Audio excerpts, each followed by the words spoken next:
Hello दोस्तों, आप सभी का the logical Indian YouTube channel में बहुत बहुत स्वागत है।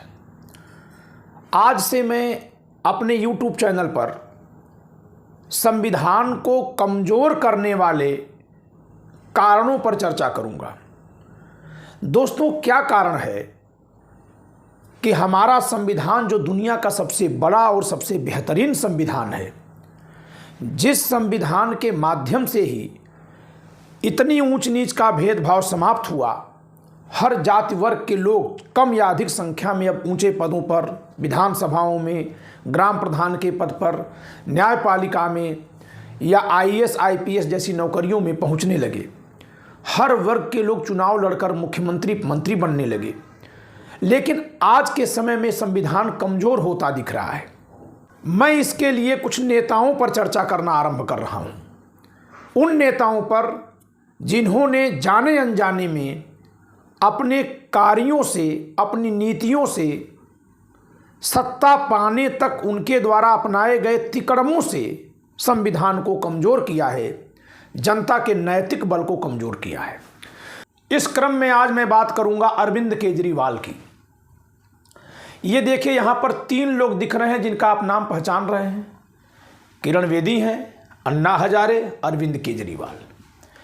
एक समय पर ये तीनों लोग देश को यह समझाने में कामयाब हो गए थे, या यूं कहें बरगलाने में कामयाब हो गए थे, कि उस समय की यूपीए 2 सरकार मनमोहन सिंह जी की और उस समय की दिल्ली की शीला दीक्षित सरकार घोर भ्रष्टाचारी है। और ऐसा ही नहीं यह लोग कह रहे थे, बल्कि यह लोग ये कह रहे थे कि ऐसा भ्रष्टाचार है, इसके पीछे संविधान की कमजोरी है कि संविधान में जन लोकपाल का पद नहीं है। और इसी कारण से ये लोग जन लोकपाल का पद बनाने के लिए मांग कर रहे थे। आप सबको याद होगा दोस्तों कि 2011, 12, 13 में चला आंदोलन जन लोकपाल आंदोलन के नाम से भी जाना जाता है और अन्ना के नेतृत्व में करवाया गया था। इस नाते इसको अन्ना आंदोलन भी कहते हैं। मैं आज की वीडियो केजरीवाल पर बना रहा हूं। इन दोनों लोगों पर मुझे चर्चा नहीं करनी है। इनकी सच्चाई खुल गई कि यह सरकार में शामिल होना चाह रही थी, मनमोहन सिंह सरकार से नाराज थी। इनको दिल्ली का कमिश्नर नहीं बनाया गया था मनमोहन सिंह की सरकार के द्वारा। 2009 की बात है, 8 की बात है। और इस नाते ये शामिल होती हैं। बाद में देखिए ये उपराज्यपाल बन गई हैं। अब इनको देश में सब कुछ अमन चैन है, सब बढ़िया है। ये आदमी कैसे 13 दिन भूखा रह गया था, इसकी जांच होनी चाहिए। अभी इनके बहुत करीबी पुगलिया साहब ने साफ साफ बताया है कि ये लोगों के सामने मौन व्रत रहते थे, लेकिन फ़ोन पर उनसे बात करते थे। तो देश को धोखा देने का आरोप इन पर है। ये बहुत गंभीर आरोप है, पूरे देश को गुमराह करने का। ये अलग बात है कि इस पर कोई कानूनी कार्रवाई नहीं हो सकती, लेकिन कहीं कोई फिर नहीं इस तरह से देश को धोखा दे। इस नाते हमें इनकी भी चर्चा करनी जरूरी है। दोस्तों, अरविंद केजरीवाल जिस समय इस आंदोलन में शरीक हो रहे थे, मैं वहां कई बार इस आंदोलन में गया था। यद्यपि विधि शिक्षक होने के नाते मैं जन लोकपाल की मांग से सहमत नहीं था, लेकिन मुझे भी अखबारों में छपी इस खबरों से ऐसा लगने लगा था कि मनमोहन सिंह सरकार और शीला दीक्षित सरकार बहुत करप्टेड है, भ्रष्टाचार में बहुत ज़्यादा डूबी हुई है। ऐसा हमें भी लगने लगा था, जैसे पूरे भारत की जनता को लग रहा था।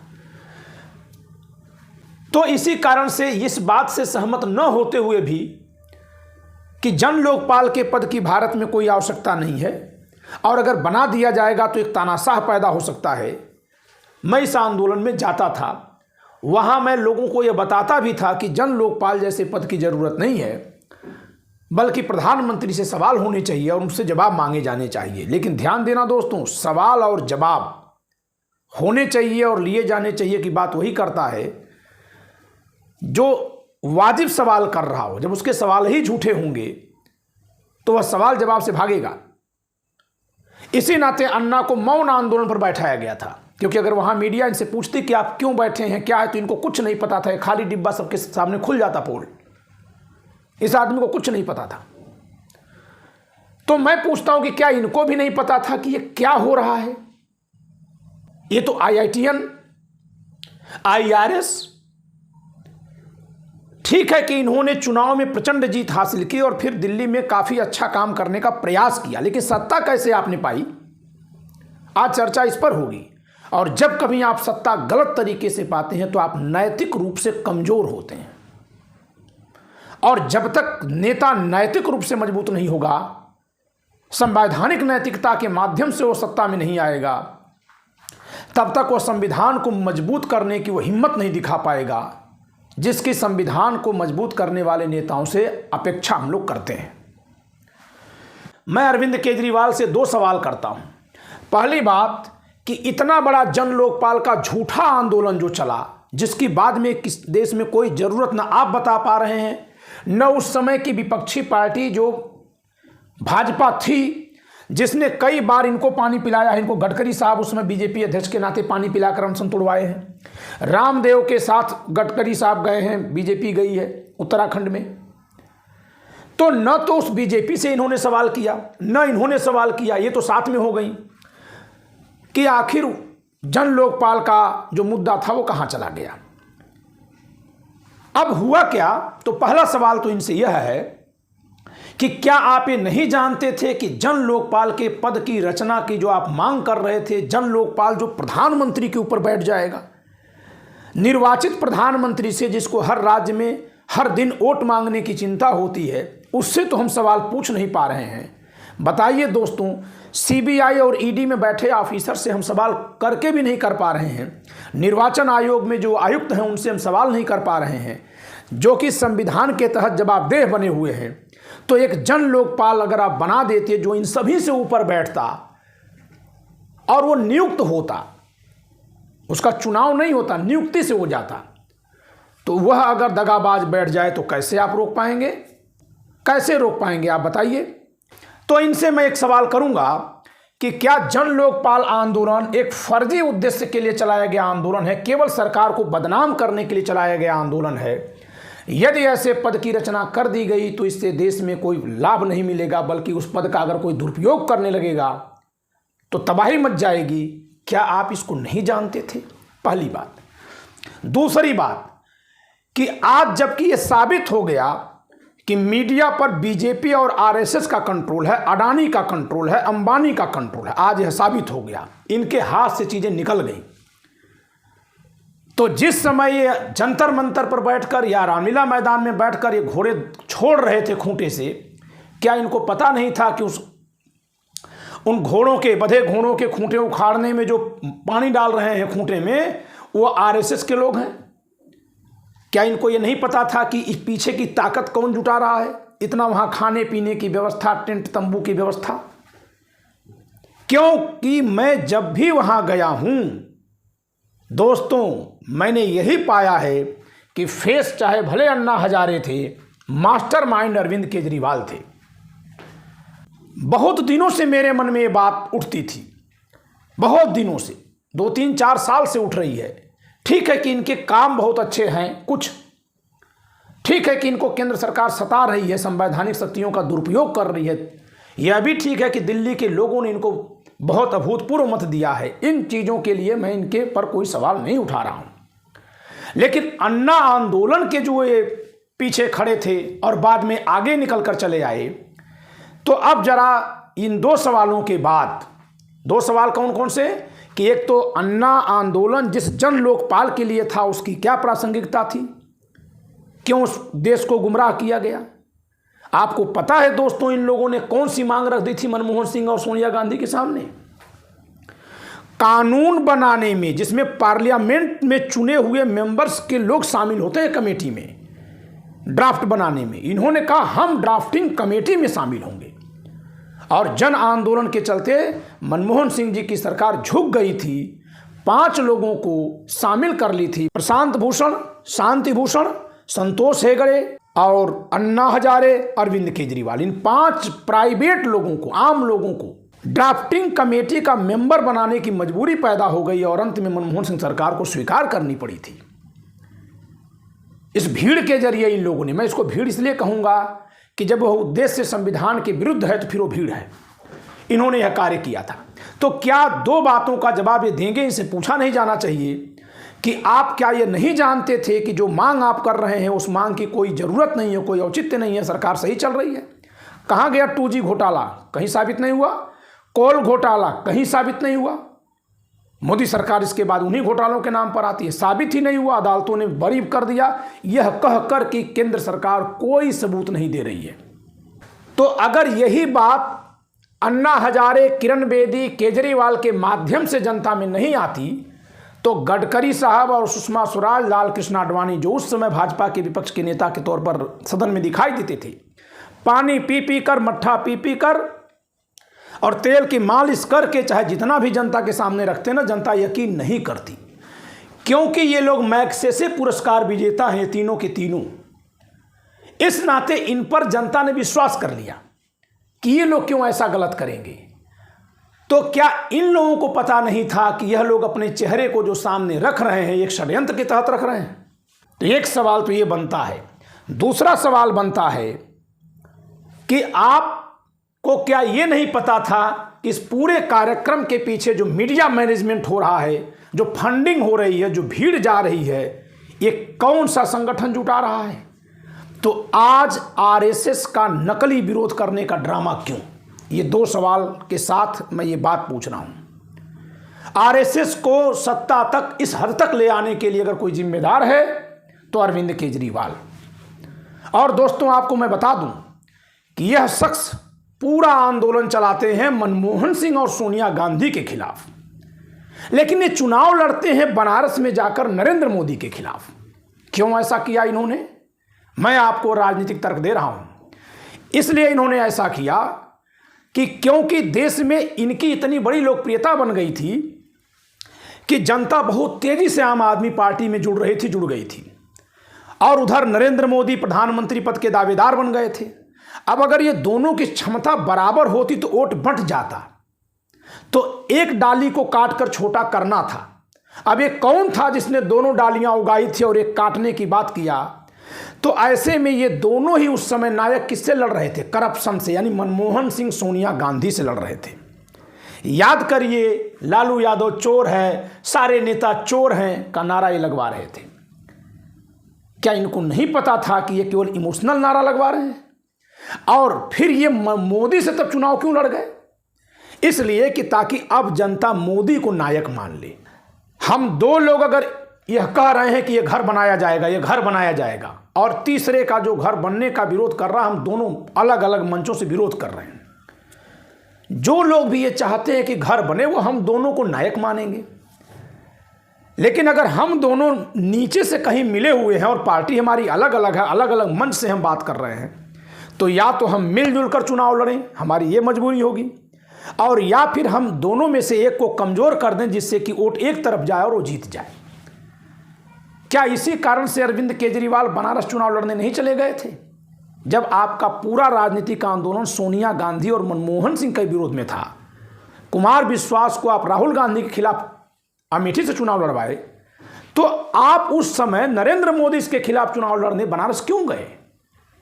उस समय तो नरेंद्र मोदी के प्रति जनता का अगाध विश्वास पैदा हो गया था और आपके प्रति भी था। तो जब दोनों ही घर बनाने का नारा लगा रहे थे, तो जो दूसरे के पास जाके लड़ेगा लोग उसको खलनायक मान लेंगे, और यही हुआ। और इतना सब कुछ होने के बाद दिल्ली में ही ये चुनाव क्यों जीतते रहे? तो दोस्तों, इनसे अगला सवाल यह है कि जब ये इस आंदोलन के तहत पैदा होते हैं, जो आंदोलन मनमोहन सिंह सोनिया गांधी के खिलाफ चलाया जाता है, शीला दीक्षित को ये चुनाव में हराते हैं, भाजपा के नेता इनको पानी पिलाते हैं, आरएसएस पूरा पीछे से फंडिंग किया है, पूरा अडानी अंबानी का मीडिया इनका प्रचार किया है, तो फिर ऐसे कैसे नादान निकल गए, इतने कैसे नासमझ निकल गए कि ये सीधे जाके नरेंद्र मोदी से चुनाव लड़ गए? कहीं ऐसा तो नहीं था कि पहले हवा बना दो, सरकार को बदनाम कर दो और फिर कुर्बानी दे दो? ऐसा लोग करते हैं, कुर्बानी का लाभ मिलता है, इनको मिला ना। General BK Singh, CAG Vinod Rai, तमाम लोगों को मिला पद।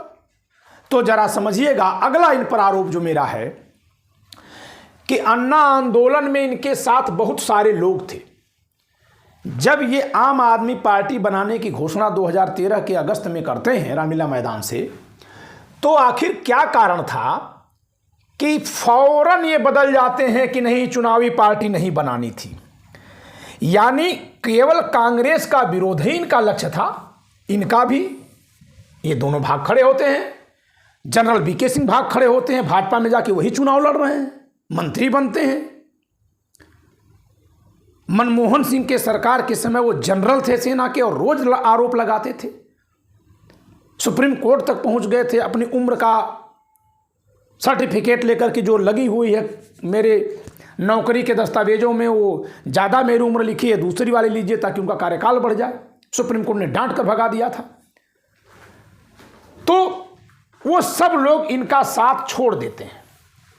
लेकिन हम जैसे तमाम लोग, देश में बहुत बड़े पैमाने पर लोग अरविंद केजरीवाल में एक नया नायक देखते हैं, और इन दोनों या जनरल वीके सिंह जैसे लोग, स्वामी अग्निवेश जैसे लोगों के मना करने के बावजूद भी जनता इनके आम आदमी पार्टी बनाने के फैसले पर सहमत हो जाती है, क्योंकि जनता का भी बीजेपी में भी उस तरह का विश्वास नहीं था। यही कारण है कि इनके साथ बहुत बड़े पैमाने पर जनता जुड़ती है। मैं स्वयं कुमार विश्वास के कार्यक्रम के लिए अमेठी गया था, जन विश्वास यात्रा में। हम लोग यहाँ से 200 कार लेकर निकले थे और उसमें मेरा कोई एक्टिव पार्टिसिपेशन नहीं था। हाँ, मैं भी साथ में था। और जाते जाते वहाँ 2500 गाड़ियाँ पहुँच गई थीं। अमेठी भर गया था, जगह नहीं थी। तो जनता ही तो थी, कौन लोग थे? संजय सिंह से मिलने के लिए बाजुएं छिल जाती थी, इतनी लोकप्रियता थी उस कालखंड में। यानी जनता चाह रही थी कि अलग पार्टी एक बन जाए। लेकिन इन्होंने क्या किया? पार्टी बनाने के बाद, पार्टी तो इन्होंने बनाई, मैं कमल का फूल ही बना रहा हूं। इन्होंने पार्टी बनाई दोस्तों, और इस पार्टी में शामिल एक एक पंखुड़ियों को ये तोड़ तोड़ कर फेंकते गए। कुमार विश्वास, प्रशांत भूषण, जो एकदम रणनीतिकार प्रशांत भूषण पर चाहे आप उनके विचार से सहमत हो या न हो, लेकिन उस व्यक्ति की सोच जो है वो जैसी भी है वैसी ही है, वो पवित्र है, इस पर आप लांछन नहीं लगा सकती। यहां तक कि संतोष हेगड़े, जस्टिस संतोष हेगड़े, जो कर्नाटक से थे, जो बहुत बड़ी भूमिका अदा करते थे, वो भी निकल गए। प्रोफेसर आनंद कुमार, दिल्ली विश्वविद्यालय के प्रोफेसर, जब टीवी पर आकर बोलते थे सबकी बोलती बंद हो जाती थी, वो भी निकल के चले गए। मुझे ध्यान नहीं आ रहा, एक मुस्लिम प्रवक्ता थे, बहुत विद्वान आदमी थे, मौलाना साहब, वो भी निकल गए।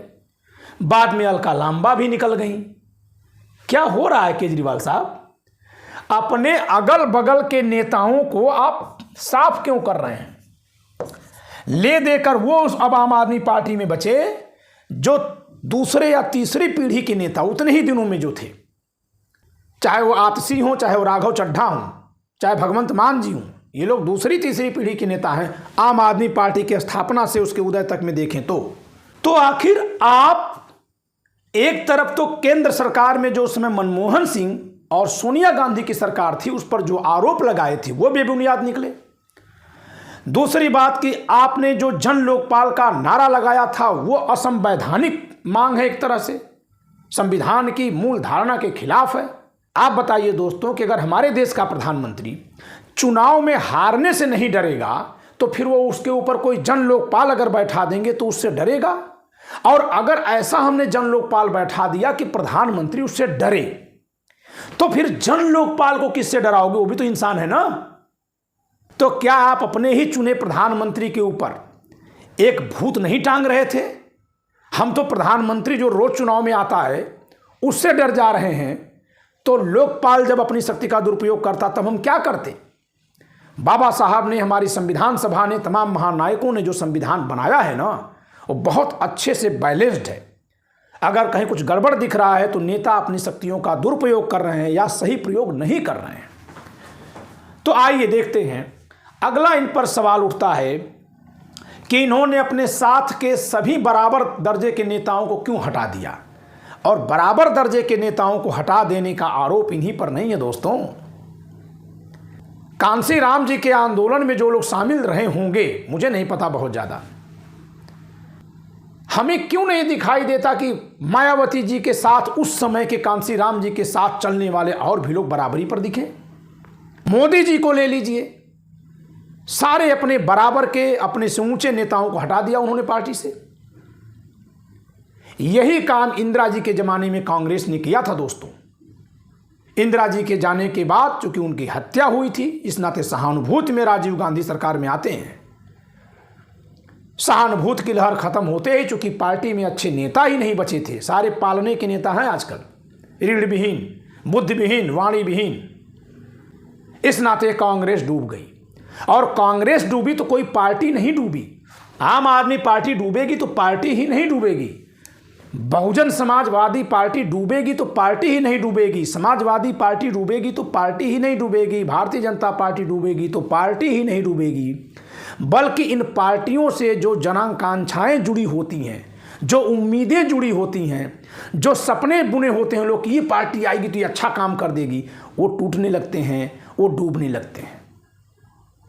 इस नाते दोस्तों पार्टियों में अच्छे, ताकतवर, तेज तर्रार लोगों का होना जरूरी है।